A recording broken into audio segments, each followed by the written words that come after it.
Recording is on. All right, welcome to the second episode of the Geeky Bros podcast. I'm your boy Tactix. This is your boy Darcy. And this is your boy Big Geek Umar. What happened? Is there a fucking delay? No. You know what it was? I think one of you guys has your speaker on, and I could hear an echo, and I was like listening to it. Oh, Is it mine? I don't know. I said one of you guys. Oh shit! I'm fucking up right now. Hold on. You know that's a perfect transition though to fucking up, because you know what's fucking up right now? Good segue. Hartley Sawyer. Yeah, man. For those of you guys who don't know who that is, he plays what Elongated Man on CW's The Flash. Elongated Man, really? The Elongated Man. Is he a series regular, or is he just like I don't watch The Flash anymore? He became a series regular in the last season. What season are we in now, Darcy? 6, I think, or six or 7. Yes, whichever one. But he recently became a season or a series regular, and it's come to light that somebody did some digging into his Twitter account and found some old, very misogynistic tweets that he stated. Was it just misogynistic? Because if I recall, I saw the headline that basically said like racist and misogynistic. I was like, dude is going after everyone. The funny thing is, it says racist. A lot of the blog posts that I've been to don't actually show the tweets. Like I had to go to like images searches because a lot of people don't want to repost them. But the racist ones, the only ones I've seen is he declares he's a racist, but I never seen him say anything racist. Which I mean, if you declare you're racist, you probably are. I'm not gonna doubt you. Hold on. So he's not doing the stereotypical "I'm not racist," but it's more like I'm racist admitting. And yeah. But he doesn't follow it up with anything. As far as we know, he hasn't said the N-word publicly, but or any other kind of racial slur. But his misogynistic tweets have been very overt. Like he's been saying, like, let me read some of the tweets. So one of them is. So at present, it's more of a Me Too thing as opposed to like racial thing. Yeah, I wouldn't go as far as saying it's Me Too because there has to be an action involved, I believe. But not necessarily. Like so a lot of these are like 2012, 2013. Like this is like all before all this stuff. Yeah. So and also one thing I want to say before we get into this, because especially for Umar hasn't seen these yet. So when I read the first couple of them, that like because like they're gonna show like softest to hardest, right? In terms of like how bad they get. I read the first ones and I was like, oh, this reminds me of like a comedian who's like super edgy and it's just like it's cringeworthy. Yeah. And then I read more and I was like, if he was trying to be funny back then, he went well past that line and like set up camp like 1,300 kilometers in. And there's a part of me that almost believes that he was like a really bad comedian back in the day, trying to be really edgy, and it's all surface. And he just decided to like bow out and be like, I'm not even going to try to explain it. I'm just going to take the L because like it's so bad that I can't explain it being comedy. Oh yeah, he's really messed up. Yeah, because I mean, his character on The Flash is more of the comic relief in a sense. So I guess that's part of what like how he got on the show based off of his humor and his satire. But if we look at some of these comedy though, it's like it's unacceptable comedy. Like 100%. If he was comedic in his head is what I'm saying. I'm not saying it's comedy for people. If it's comedy for him. Yeah. No, I agree. All right, go ahead and read the shit. Yeah. Okay. So one of them starts off pretty light. I imagine for women, sex is a lot like when my dog sniffs aggressively into my ear. The next one is I like some more attention from women, so I think I'll get married. The next one after that is I like women who are good in the sack, the burlap sack where I put my victims. Oh. Then he says Jingle Bells, Batman Smells, women shouldn't vote. The next one is as a lad, one of my favorite activities was kidnapping homeless women and cutting off their breasts. Okay, that is terrifying. The next one, and the other one he says is date rape myself so I don't have to masturbate. Oh dear God. Enjoyed a secret boob viewing at an Umar. audition today. Sorry, I didn't hear that tax. What was it? Enjoyed a secret boob viewing at an audition today.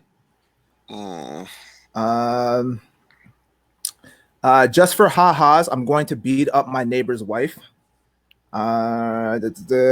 Yeah, I'm not really seeing the comedy in this. This is like okay. Icebreakers. All women should be in sex farms. Jeez. This guy has no chill.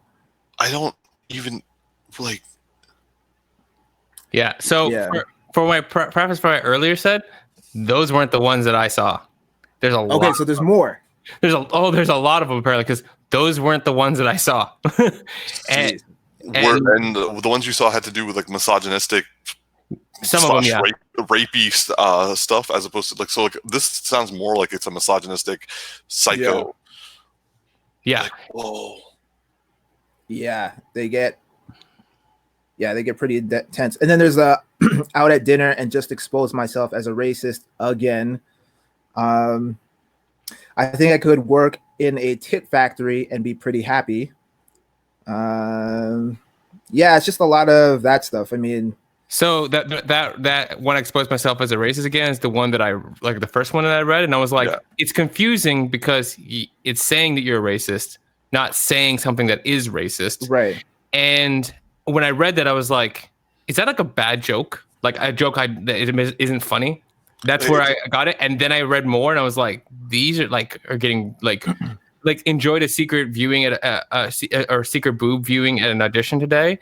And I was like, honestly, this sounds like, I don't know what that comes from. It sounds like he's a dude who is doing a stand-up comedy act at a frat house. Yeah. Like a really racist, misogynistic frat house, which, that's a lot of frat houses have that mystique. But yeah.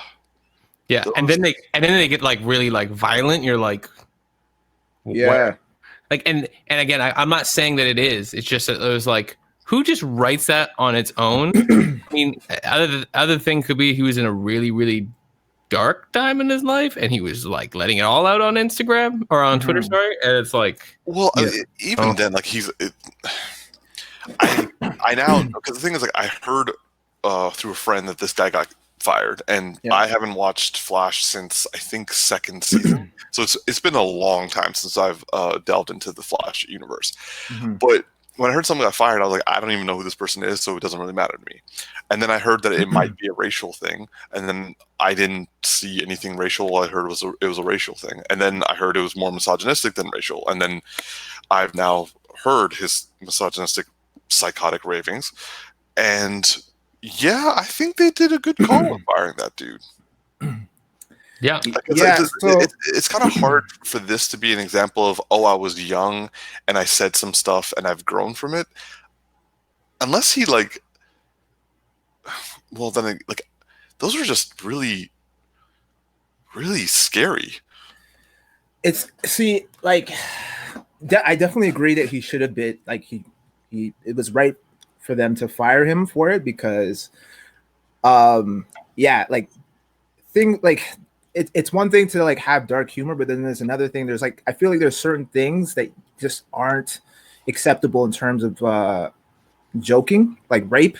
Yeah. I mean, it's very hard to find humor at all in something like that, right? Dave Chappelle did it, but he did it in a clever way and was funny, but that's I was just thinking, I'm like, didn't Dave Chappelle do it? And yeah, but that's the only time I've seen it done in a way where it's like it's funny. Any other time, it's kind of like that's a little too edgy. And if you recall, James Gunn was also fired for not similar tweets, but he had some kind of like sideways tweet that he made about like pedophilia and all that kind of shit. Yeah. And so he was let go. And then if you recall, Kevin Hart, who someone had dug up some old tweets of him making like inappropriate like homophobic comments or whatever. He wasn't fired, but this was around the time when he was going for the Oscars, and the agreement there in that situation was that he had to make a public apology, and once that was done, the Oscars, the head of the Oscars would let the whole thing go. And he had made the public apology, but then they kept on badgering him about it in terms of like, yo, we need another apology, blah, blah, blah, and all this stuff. And then he eventually just stepped down. Yeah. My thing on it is that, like, well, first of all, I'm wondering, like, when did Twitter become such a like a platform for you to unload your dark humor and all this kind of shit? Like, it seems like Twitter is like a cancer in the sense where like people are just digging up like specifically going after people and digging up all dirt on them in terms of like what they say and whatnot. And let's be real, we all have skeletons in our closet, and I'm not justifying, you know, this guy's actions. I mean, what he said was unacceptable, and, you know, part of me believes that maybe that's exactly how he feels, and he was just kind of unloading. Some people just do it for attention. Either way, it's not something that you should just put out in the universe. If you know you have some fucked up shit that you want to say, then write it in a journal. Write it in a journal, and don't let anyone else see that. So I don't know, man. It's like, I do understand the argument. Like, for example, you brought up James Gunn. I do understand the argument that someone in the time, to be fair, the political awareness and PC terms of politically correct terms, they have been evolving, especially in the last 10 years. Like, I myself am significantly more aware of things than I was 10 years ago. And yeah, I probably retweeted or like, you know, posted some articles of like things that were probably the initial levels of awareness on social issues and racial issues. So I can understand, like, for James Gunn and also for Kevin Hart, like, these were dated situations. They were meant to be humorous, using at that particular time, no one batted an eye. Versus now, people are aware, and a lot of people have been educated. And we shouldn't be using these old statements to like destroy careers of people who have come a long way. Like, hypothetically speaking, maybe they weren't aware how offensive they're being, and now they are, and they apologize, and they have made their mind more appropriately in tuned with racial and social issues. This, on the other hand, like, I see what you're saying, Tactix. Like, this, you're not sure if this fits in that category. Like, is this a guy who just said some shit back in the day because he was in a dark place and was just like letting off some steam? Or is it like more indicative of like just how he thinks, and people just found him out? You know, so one, I've been watching some stuff on John Campea talk about this for like the last day or so, and you know, like, there's inconsistencies when it comes to like WB and the whole universe of like of all the DC stuff, and like when they fire people and when they don't fire people, right? Like the whole Ezra Miller controversy, whether that's you know, some people say like that when he grabbed that woman's neck, it was a playful thing. Watching the video, it sounds almost playful, but then it's questionable and all that kind of stuff. The one thing about that I think is true no matter what with WB and what they're doing, they're making all these decisions financially, and they're not making them like morally. Of course, and I think it's that there's so much that it's like there's no way to get around it. Now, I also have this weird sneaking feeling. It's like, so what Campea said was, you know, they spent all this money to build this, you know, giant show. It costs tons of money. It makes tons of money. Why wouldn't anybody, you know, why wouldn't they spend like $500 to get, you know, one of their interns or whatever, you know, to research this stuff? And I was just thinking about this again right now in my head, and I'm like, what if they did? And what if they hold on to it until like someone screws up? Right? Like, or maybe like they recently went out looking for stuff because they're like, you know what, we don't want to continue our contract with him for some reason or some other thing, and so that we're going to go find something to end this, and then they can find this, and then they end it, because it does seem kind of inconceivable that they had no idea. Like, so you think that someone's conspiring against him, or like someone in WB is conspiring to to terminate him without breaching the contract, kind of thing? Well, here's what the thought came from is like, I'm not trying to play into a conspiracy, but it's the idea that so Campy has been saying this whole piece about he wants to maybe get rid of his Twitter because it seems to be a place for people to tear people down at this point, right? And that's a fair point. But then I'm wondering, like, who goes back from 2020 to 2012 and 13 to find these tweets? Because literally while we were talking, I was like looking like, can I find my first tweet? And I was going back through the thing and it was taking forever. And I'm sure there's some way I can type something in the URL and make it go faster. But who has the intention to specifically find him and go backwards? Right? If it's somebody who knows him or was affected by him negatively, then maybe, okay, there's a motive, and that would make sense that a regular citizen would go out of their way to find this. But if no regular citizen goes out, and I haven't heard anybody specifically speak out, and it just kind of like surfaced out of nowhere, then wouldn't that make sense that it's maybe not a regular person and that it's somebody at an organization who has a motive? To be honest, I would say that for studios, it's a lot more likely that they would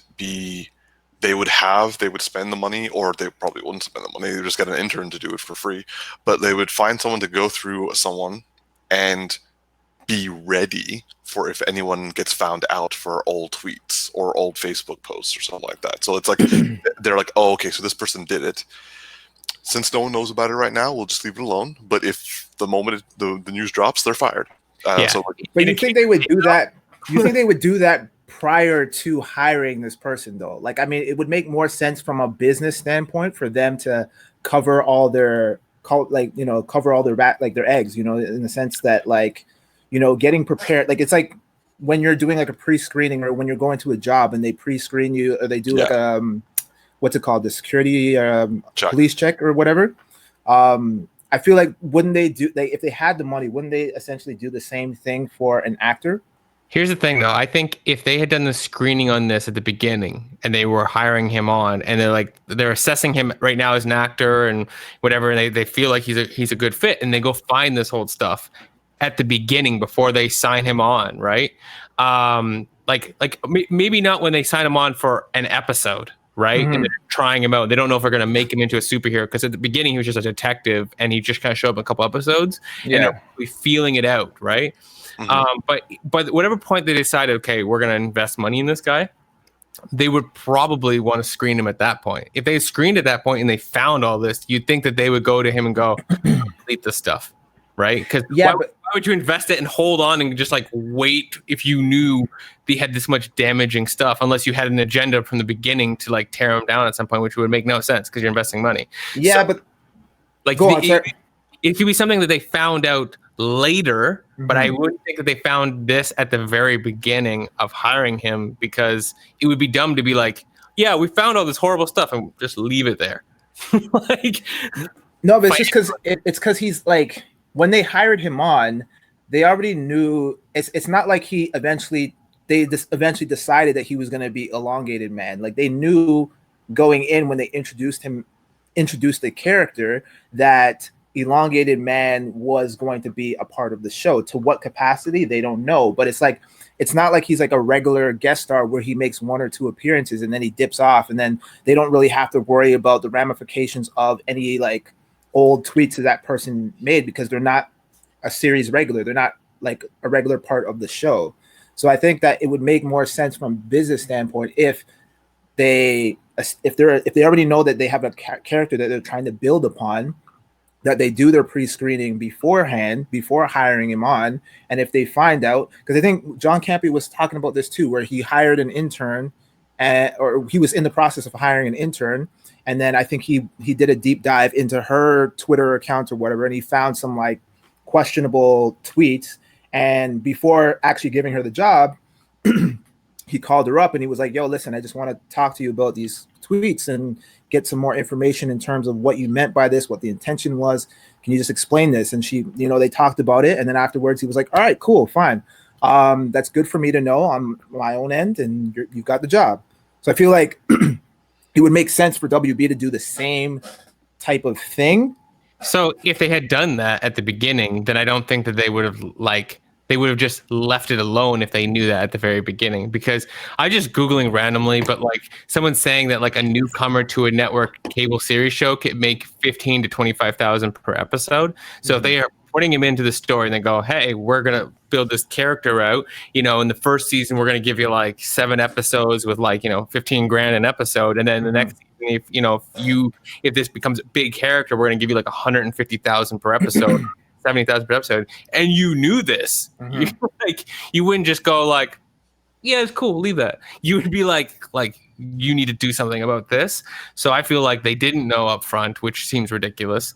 And it like it's just, I don't know, it finds me crazy, this whole situation. To be honest, like I wouldn't be surprised if they didn't know, because this is kind of a new thing that's been happening mostly within the Trump era, because Trump kind of brought Twitter back to the center of like our lives. Yeah, that's true. Because he's doing so many tweets out there that have surprisingly large political ramifications. People started paying attention, and then that influenced over in Canada as well. And I mean, like for our elections, people were finding all sorts of tweets and Facebook posts about like MPs or politicians and being like, hey, you guys said this back in the day, which have caused a lot of troubles for each of the political parties. So I would say that Hollywood has been going through lots of changes in a very, very short amount of time. Like we have the Me Too movement, we have the progressive diversity issues, and now with Black Lives Matter, Hollywood is starting to like realize they're trying to get ahead of the curve, but realizing a lot of the stuff that they've been doing and a lot of the people they've been working with are very much behind the curve. Behind the curve. Yeah. All I know is I'm deleting my Twitter right now. Like I'm not taking no chances, bro. I know. I'm gonna find my first tweet. I know I didn't put nothing bad out there. This is the thing though. Like before Twitter started blowing up, and Twitter was like the first one, right? And like, well, actually, no, Facebook was like the first one, but like, but like when Twitter started coming out and it was more public, people would talk about like, oh, what do you put out there, blah blah blah, exposing, and I'm like, I don't know. I just apply natural common sense. If you wouldn't walk into a room full of people and tell them, if you wouldn't go to your job and tell a bunch of people a bunch of stuff, then why would you put that on Twitter?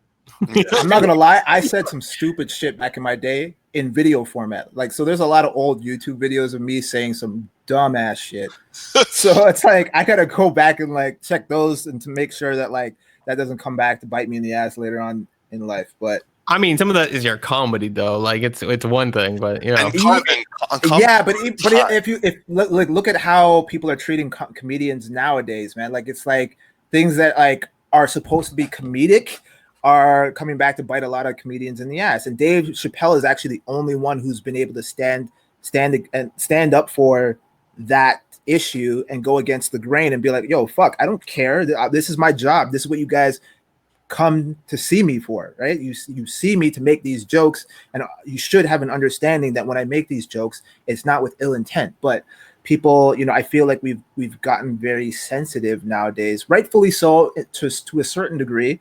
There are certain things that are like a little bit sensitive right now in terms of the intensity of a joke, but I still think that like comedians nowadays have to kind of walk on eggshells and be very careful about the content that they're delivering, right? Because even Eddie Murphy, who like back in the day in the 80s, he had a lot of misogynistic jokes from like his like from Raw and Delirious. He was making a lot of not misogynistic, homophobic jokes.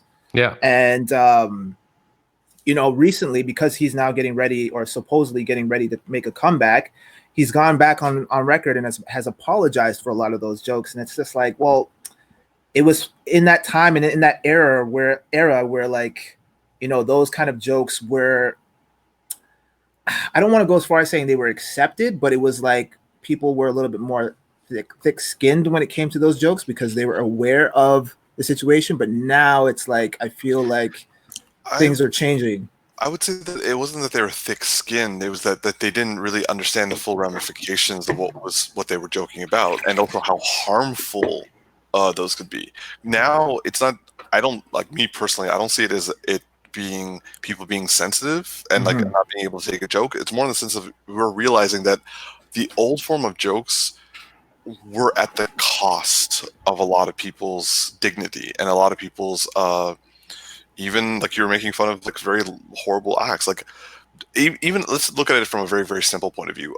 Friends, Frasier, I think even Cheers. Those were massively, massively successful sitcoms back in the day. To the point that people can like quote them now. But if you're looking at it from a modern perspective, and this like that show ended like 12 years ago or something like that. That show does not age well, and you're starting to pick up a lot of things that, like at the time, they were funny, they were hysterical, and I will agree that I laughed my ass off on a lot of those things. But I also was younger, and also the social and political spectrum was very blind. And now being more aware, there are new formats to make jokes about things. And I think I actually respect a lot of comedians who are actually giving the apologies and reworking their bits to kind of give a similar type of humor, but the content is being adjusted to fit the times. So on that note, there's a couple of things that like I've been thinking on that. So one, you're wrong about Friends. No, I'm kidding. So, like actually, I will stick to Friends for a second. There are a lot of stuff that still ages well, and there's stuff that doesn't age well. And the stuff that doesn't age well, like anything, would be like a time joke, like about a person. But really, jokes that are like, there's a lot of stuff between Ross and Rachel that you just like look back now and you're like, Ross is not treating her very well, and she's not treating him very well. And but some of it is like, people actually do that, and some of it is like, some of it was just there's a lot of like male chauvinistic mindset built into the relationships, which was true in the time and won't age well to somebody who did not grow through that time. But going to Eddie Murphy though, with like the homophobic jokes, like, so I remember watching that when I was a kid, laughing and whatever, and then you got older, and I do not like the homophobic jokes. And the reason, what Umar was saying, is that they're not inclusive to the person, right? Like, it's one thing if someone who's not gay makes a gay joke and somehow wraps it in a way where it is including with the people. Like, I'm not gonna try to make something up because I'm gonna totally moment, but it's something that's just like, for both sides of it, it's funny because of the context of a situation, something that is like empathetic, we both understand. It's very different when the joke is made at the group of people, right? And like making fun of the group of people. And so that's a big thing. I like that some people are adjusting stuff. I don't want them to.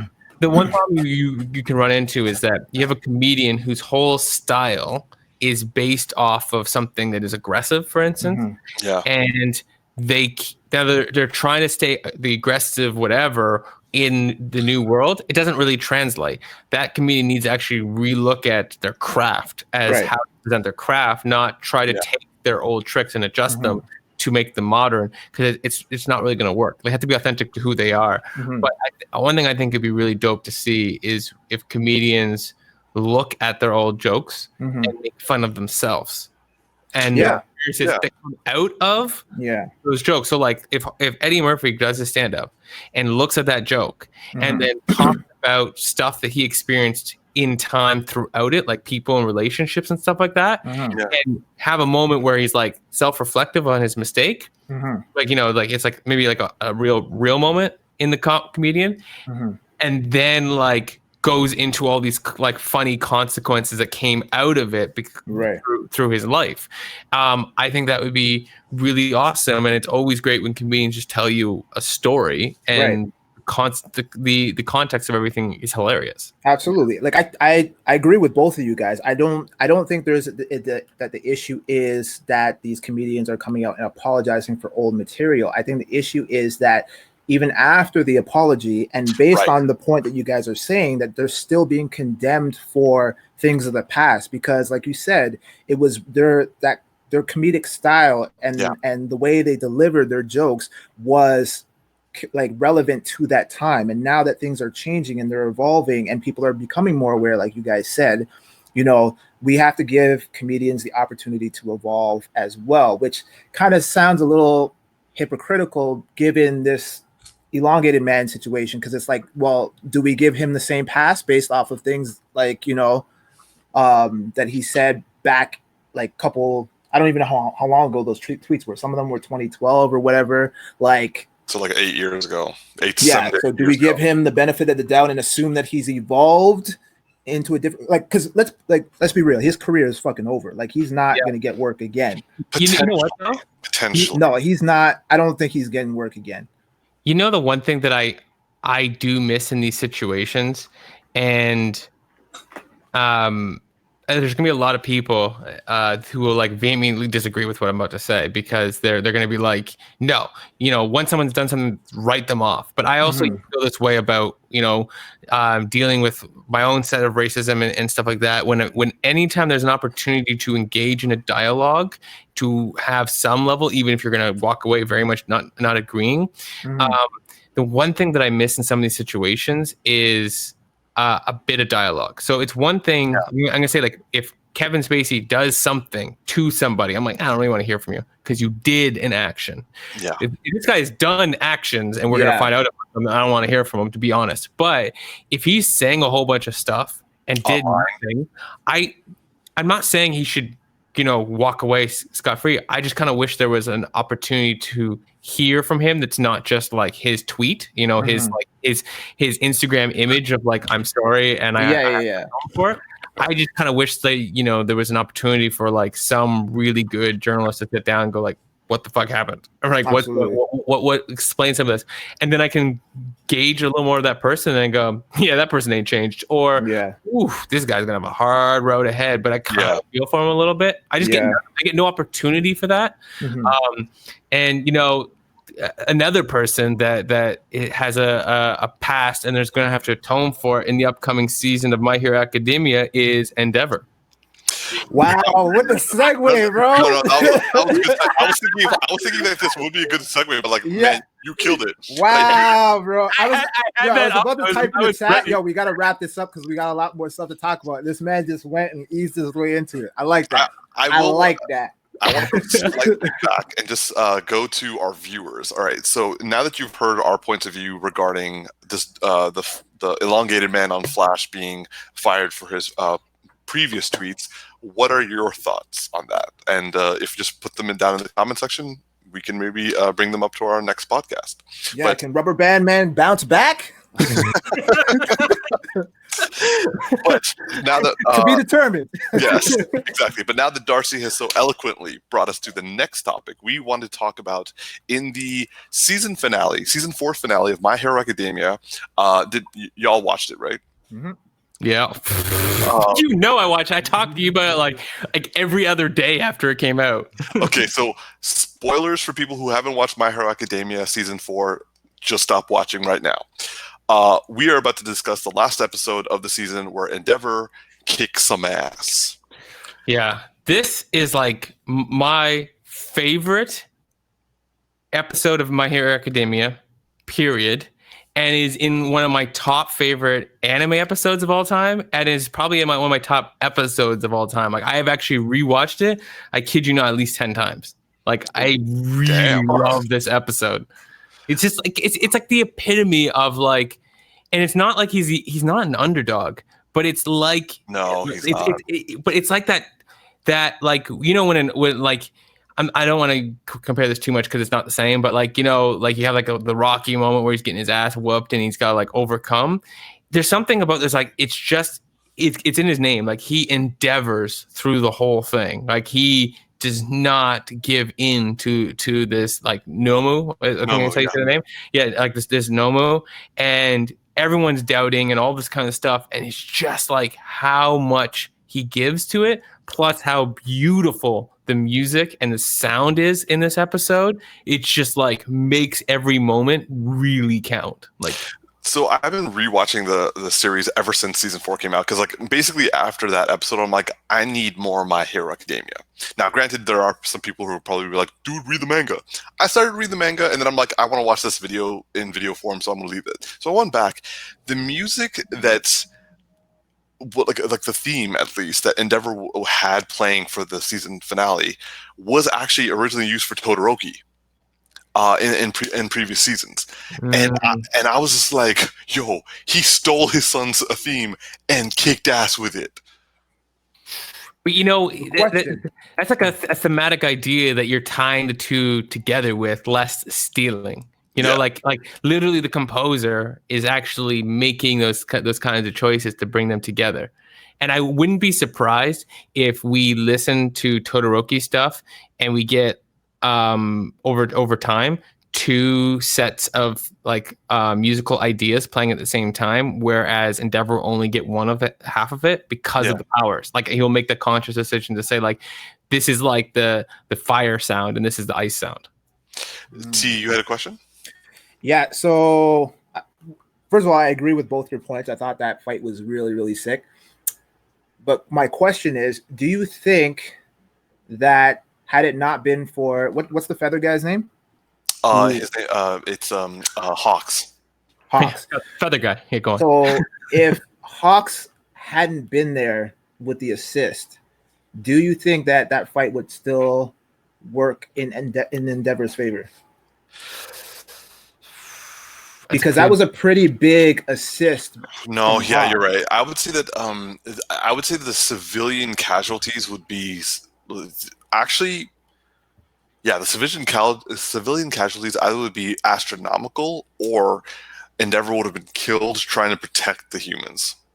Yeah, because he barely made it out of there with the assist. Yeah, I get the feeling that if they were to write it one way or the other, that the civilian casualties would have been the scenario. I think he would have tried to blast in whatever direction, like he would have gone east has the least the amount of buildings, and he would have just grabbed the guy and rocketed every bit of power he could to get him into a direction while trying to incinerate him at the same time, and just eradicated an area because he never seems to ever want to give up, and as much as he cares, when the Nomu hit him through that building, he turned himself into a spherical blade of fire and cut through the building. Yes, the Nomu was forcing him through it, but he at the same time was also okay, we're gonna cut this building in half, right? And Hawks was like, "Are you kidding me?" I don't think he cut through that building thinking so much Hawks is gonna save everybody. I think he does know it, but he didn't. It wasn't his first thought. It was a subconscious thought. He's everybody else has to take care of this. He wasn't planning for Hawks to specifically take care of it. I think he was just the other heroes got to step up. I got to do this job right now, and the casualties will be the casualties if they don't step up. I think that's kind of how he operated a little bit. T, it sounds like you are more of a fan of Hawks than Endeavour, or am I misreading that? So for me, I like Endeavour, but I feel and this might just be me, but I feel he's still battling with some internal dialogue and a lot of self-doubt, right? And I think that's what's preventing him from excelling to that next level on the same kind of capacity as All Might, right? Because even when him and All Might were having that exchange, it's just yo, how do you do this and everything? All Might couldn't really answer because it's just for All Might, it just seemed to come natural where it's he was I felt All Might was kind of telling, insinuating to him that you kind of have to find your own way. And I think that Endeavour is still kind of struggling with that. And he hasn't come into his own in terms of now being the number one hero. I think the end of the episode and even the title episode, his start is it's his first step into seeing it. And I think that Nomu forced him to see what it is that he really stands for. And it's not smiles. It is he is going to go to that level to do what he has to do, but he's not apologetic about it. At first he was maybe a little bit holding back, but by the end he was just no. I see it as he is for example, I love the line that he gave to the Nomu when he was "You are what I used to be, or what I could have been in a different life. Burn and be at rest." That was such a immensely profound thing for me to see Endeavour say, because he is struggling with himself, just like both of you have said. But at the same time, I agree. He's not. He is trying to find his own way, and it's not through a smile to make people feel safe. It's his way, and his way is strength. It has always been strength. But like, it's a difference between someone who's terrifying and strong, and you're like, okay, he's here, he's going to stop that guy, but like, he's freaked me out. And it's more like, okay, the big gun is here. We have, like, he has our back. Yeah. And I think, like, and just to echo on that point that you're saying, like, when he said that, he was saying it to himself, and he was, when he screamed and basically incinerated himself in the process, he was like burning out that part of him. And I think it's going to be interesting because I think he's going to feel somewhat renewed and on a new path, like on a new chapter in his life. And that's when everything in the next season is going to come back. His whole family is going to get exposed. He's going to go through Twitter, basically. And no, I think our earlier conversation actually has a lot of similarity to what Endeavor's going to go through, because, my man, like, beat his wife and beat his kid. Yeah. And he's got an answer for that now. Yeah. One thing, though, like, so I end up liking Endeavour a lot more in this, and I'm not saying like, oh, he's my favorite, nothing like that. I have so much respect for the character.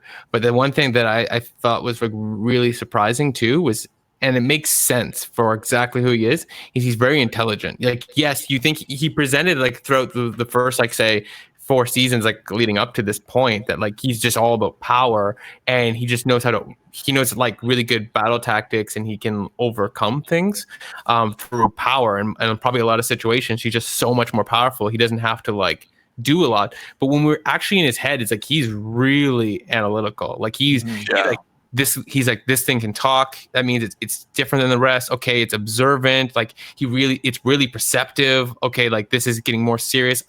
He's like eliminating his options down to like realizing, okay, I can't play these plays anymore. Like I have to go all out with this, and like I'm burning out. And he was really like thinking throughout the battle, and it just shows you like he wasn't just a guy who like went. He's like, I'm gonna be as good as All Might. But he isn't just going to be like, I'm just going to do it by being, the guy who can lift the most bench presses, right? He's like, he's studied the game. Like it's like going up against, like, he's trying to become like a Michael Jordan. And Michael Jordan isn't just like the best physically. He's the best mentally. He's the best studied. He's the guy who can read the plays that they're playing before they play them and just play against them. Knows what their footwork is better than like the team's footwork better than the team. And he's learned that he has to like be that too. And I was just impressed with his mindset in the battle. Yeah, I think to that point, the basketball analogy, not that I know a lot about sports, but Same. The whole Michael Jordan thing, I think it's an interesting dynamic in the sense where I think Endeavour still feels like he's in All Might's shadow. And to that point about Michael Jordan, I remember I think it was LeBron James that was being interviewed, and they were kind of like asking him like, oh, are you planning on being the next Michael Jordan? And his response was, no, I want to be the first LeBron James. And I think it's the same situation with Endeavour, where it's like initially he was like, okay, how can I be like All Might? And how can I live up to that same standard? And there was even that scene in the final episode when the little kids were idolizing him and wanted a picture with him and everything. And then there was that altercation, and then they got scared, and he was just like, no, like he just didn't know how to act. He wasn't very comfortable in that kind of setting.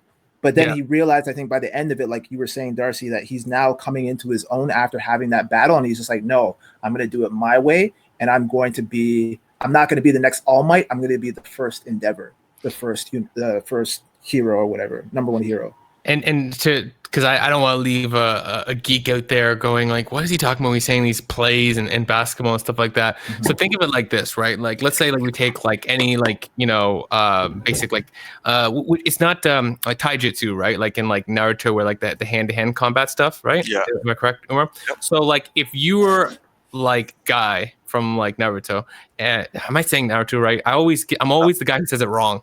Naruto.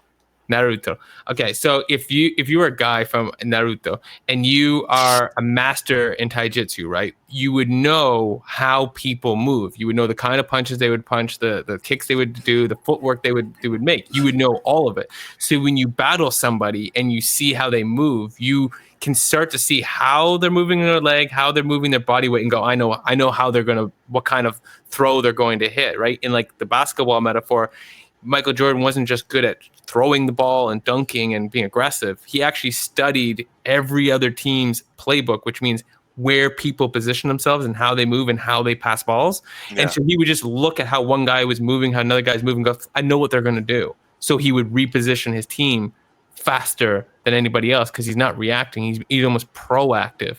And it's that kind of like thing that I was seeing in Endeavour, that he was, you know, just smart like that. Yeah, I would have to say that like one of the things that I find unique in My Hero Academia is that, especially for shonen anime, they don't do the normal character tropes. Now, I will say that they don't really do a great job with female characters, and they really need to step up on that. But for example, with Bakugo and with Endeavour, both of these have been shown to be like a very powerful, very gruff, and very mean people. But I would say that they also show them to be intelligent. It's not just that they're one-noted; they're multifaceted. But I agree. I really enjoyed the final episode, and I enjoyed the extra level of depth that they gave to him while in a fight. Yeah. I agree. Yeah, I think it's really interesting to see what comes out of it when we see more, because as much as I think that they're going to do, like, you know, his Twitter experience next season, I think that it's going to happen while we see him be the big bad.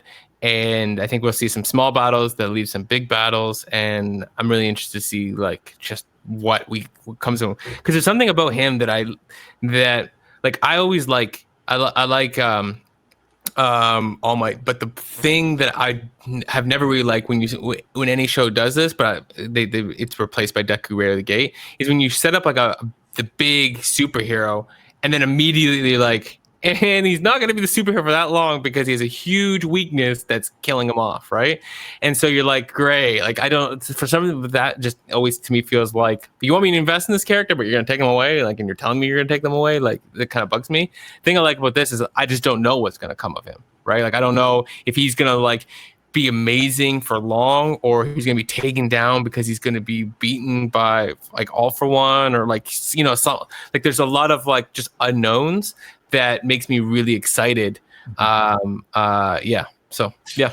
I would say that another thing I'm looking forward to, since you were talking about like you're looking forward to where Endeavour goes with this, I am actually really excited to see how Deku goes, especially in terms of One For All, because like you were bringing up how like he's kind of the antithesis to what All Might is, but I mean, just going back to like the final episode of the season, that that Marvel after credits scene, the dream sequence. Yeah, that blew my imagination up.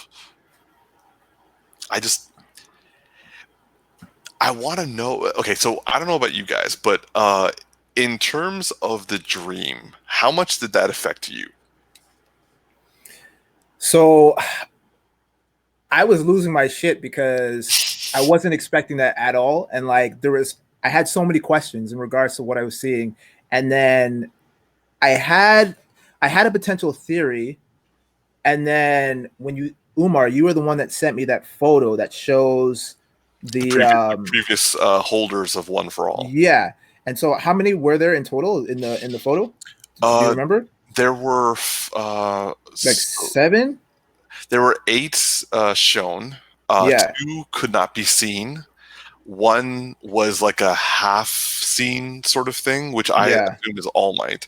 And then there were 4, about like 5 people who were very clearly visible. One of them being All Might's predecessor. Yeah. So that kind of got me thinking. I was like, okay, so of the 4 or 5 that we can see, those are all the ones that are currently deceased. And then that hazy one that kind of has the All Might's aura around it. Like a golden aura. Yeah, but you can kind of make out who he is. Yeah. It's because we can kind of see his aura and like the outline of what he looks like. For me, that signifies that represents those who are currently living in that photo. And then there's the two that are not visible at all. They're just shadowy figures. And those I feel are wielders of One for All from the future. And if you look at the outline of one of them in particular, looks a lot like Bakugo.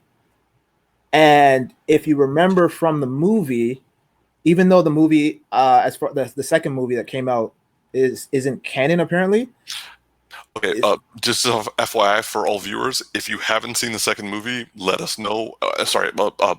Don't watch this next part because if y'all haven't seen it, fuck y'all, man. I'm gonna continue. You know the problem is I haven't seen the second movie. Oh shit! So I was like, fuck y'all, because I'm over here like I've only seen the Two Heroes one. Because remember, Umar, I've been trying to torrent that thing because I didn't get to see it in theaters. Yo, I almost just spoiled a big moment for him actually. So I am so glad I gave like a spoiler warning for the viewers. Okay, so I won't continue with my point. I'll just say that I strongly feel like one of those shadowy figures is Bakugo. And kind of like Darcy, when you see the movie, I feel like you will agree with me. Bro, I will see that thing as soon as I can either torrent it, buy it online. Like, I don't care. Like, I will pay $20 online to get it. But like, they've clearly have a subtitled version because they did show it in theaters in North America. But why don't they have it available for download off of streaming? I don't know. No, like, I don't know what it's. I'm sorry, man. I don't know. Like, I would have thought that would have been out, especially now during the pandemic. It's like, well, we have nothing else to put out, so might as well put this out now. Yeah. You would think, because you like think about this, right? It's like you have like WB over here going like, oh, we're gonna invest like 30 million in Zack Snyder because you know it's good PR and like we're obviously gonna be short on content in the future anyway. So it's found money. People say, this is literally just like. Do we have a place? Call up Apple. Can we put this on your service and charge $20 like everything else? And they'll be like, yeah. And then it'll be the end of the story. Like, there's no work to be done. It's send a file, put a price tag, collect the money. I'm just upset. Tactix, I want to just go back because you think that because even in the anime, for the brief moment we saw the previous holders. Mm-hmm. Then next to them we saw the golden mirage of All Might, and then we also saw two completely blackened figures. Yeah. So you think it's past, present, and it's like organized past, present, and future. Yeah. But we know that Deku is the 9th holder, so that means there had to have been two people in succession, so they can't be future. I feel like there's something that we're missing there in terms of that being a future thing. I feel like if there's a way for them to go back in time somehow, then maybe that alters things a little bit, and it alters the order in which the person wields One for All. So you think that it's more of a paradox then with Bakugo and... I mean, it's not outside the realm of possibility within the world that they're building, right? I mean, anything could pretty much go in this case. Actually, it does bring up a question I had. Like, the first user, the brother of All for One, my man was given a power by All for One because everyone assumed he didn't have a quirk. But then his quirk, his innate quirk of transferring one power to another person willingly, got mixed in with the compiling of energy or compiling of strength quirk that All for One gave him, and that's what we now know as One for All. But how the hell did someone find out that they had the ability to transfer power to somebody else? So I now can kind of see how it could be a paradox that Bakugo, if that figure, the outline is actually a Bakugo, it wouldn't be like Bakugo is fully aware of what's happened. So if he went back in time and was like, yo, you can do this, give me All for One and I'll be the second holder, I can kind of see that being something. And maybe the rock guy is the second wielder. The rock guy? The guy, I forget his name, Red Riot or whatever. Oh, Krishma. Yeah, maybe he's the second one because they're like Bakugo and him are best friends. And they in this season they started paying closer attention to him and building up his arc. That's very true. So I feel like there's some significance there with him as well. Because the only other people that we built up so far, obviously Deku, we built up Bakugo a little bit, and the Fire and Ice guy, I forget his name, Todoroki, and now we're building up the Krishma. Yeah. So I was looking at images, trying to look up the screenshots of the from the animated version. Be careful. There's a lot of spoilers out these days. Yeah, no, I saw some manga stuff. I didn't see anything that was quite spoiler, but I saw like the statement of him saying like, "I'm the 9th, who's the 8th?"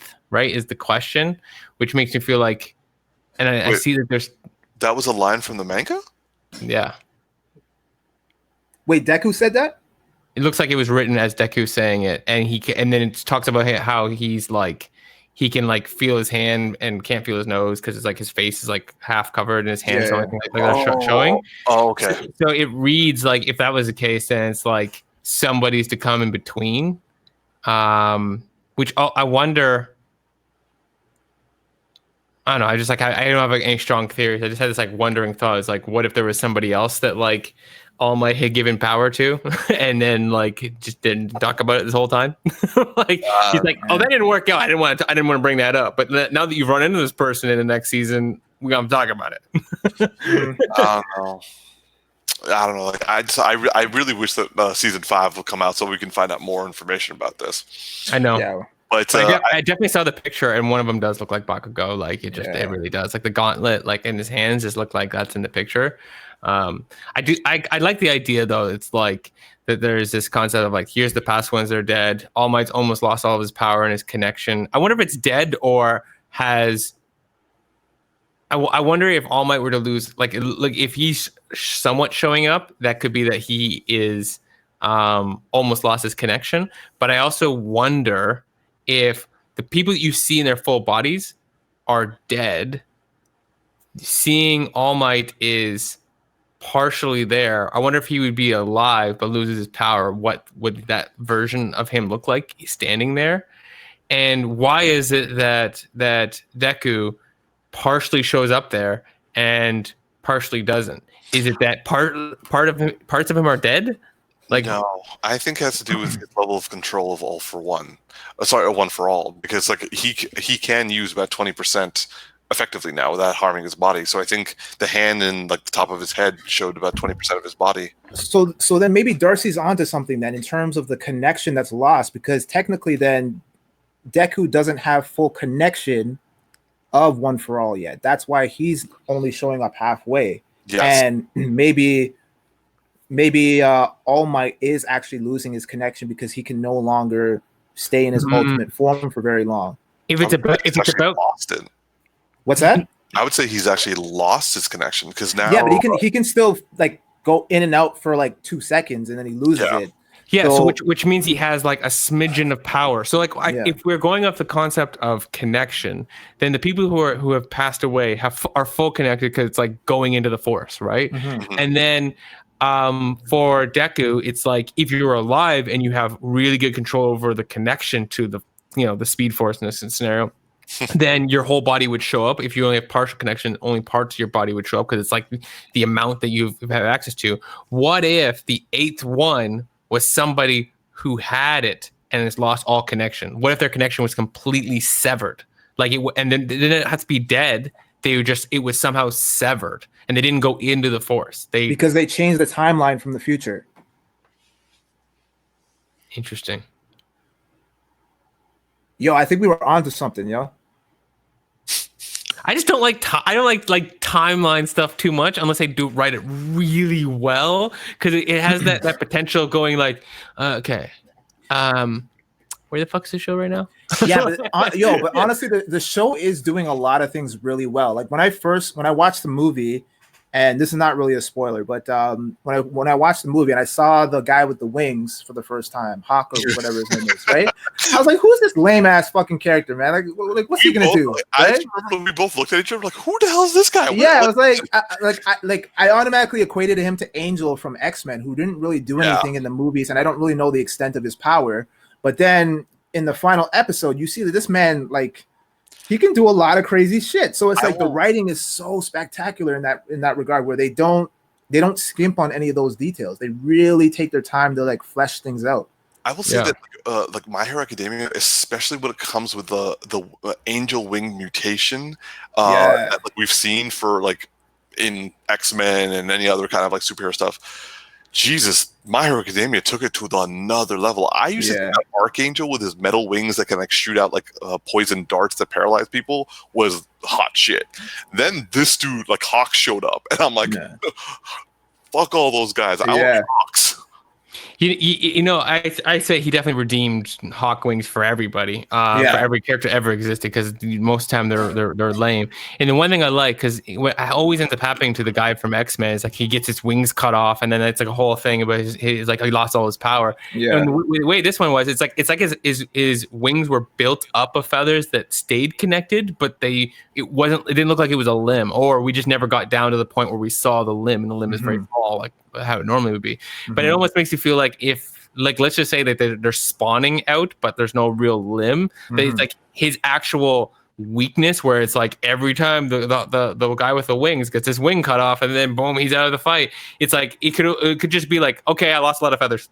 Like, they'll come back. Like, it's not a big deal. Like, I'll just fly weird for now. He even said that he lost all his feathers like with Endeavour, because like I think fire is his one weakness, because they burn up, but they grow back in like 2 days or something like that. So he's back to full feathers in 2 days, and he can like, dude, he can turn his feathers into swords. He can make them soft. He can make them like strong enough to carry a human person, and they all listen to him. And I'm like, yo, he telepathically connected with all his feathers. They thought of everything, man. Yeah. I actually think that telepathy part, the thing I always find interesting about that is like, usually when you write that, it requires someone's brain to be unbelievably powerful. Like, they have to be basically data from like Star Trek, right? To like know to keep all those things at once, because it's like amazing amounts of calculation. Well, I think the way they described it though, when he said find them, and it's almost like they're all connected to him like a hive, but they're a little bit autonomous. They when they go out, they have the ability a little bit to, like, he's kind of commanding them all to go find something off of like breathing, and it's almost like doesn't have to be consciously aware. Yeah, of, like sentient. Yeah, like a little bit, because like if you had like 500 feathers going out, and you have to keep in your head 500 locations and guide every 500 locations, you're gonna make some big mistakes, because you're gonna be the amount of time you have to spend consciously for each one is fractions of a second like of time. So I think there's a level of like he is in control, but there's a level of being able to kind of like let it be subconscious, and they kind of do it a little bit their own. It's a little mix of both. Yeah, almost like Dr. Octopus's tentacles or whatever, or like they were almost like sentient beings in like, at least in Spider-Man 2, that was more in the film. In the actual like comics and cartoons, he's in full control. But I know we have to wrap up soon, so I just want to ask our viewers a question, or I should say two questions. One, what do you think of Deku's Dream, what it represents? And for those who've already read the manga, please don't spoil it for the rest of us. And secondly, what do you guys feel about Hawks in terms of his abilities? Are you a fan of it, or were you disappointed by it? Good questions. If you say you're disappointed, unsubscribe. I'm kidding. Or at the very least, give us a good reason why you were disappointed. But we do hope that you guys will like, subscribe, and or comment or to our podcast today. Yeah, thank you guys so much for watching. I'm your boy Tactix. I'm your guy Darcy. And I'm Big Geek Umar. Live long and prosper. And we're the Geeky Bros. See you later, guys. Peace, y'all. Peace.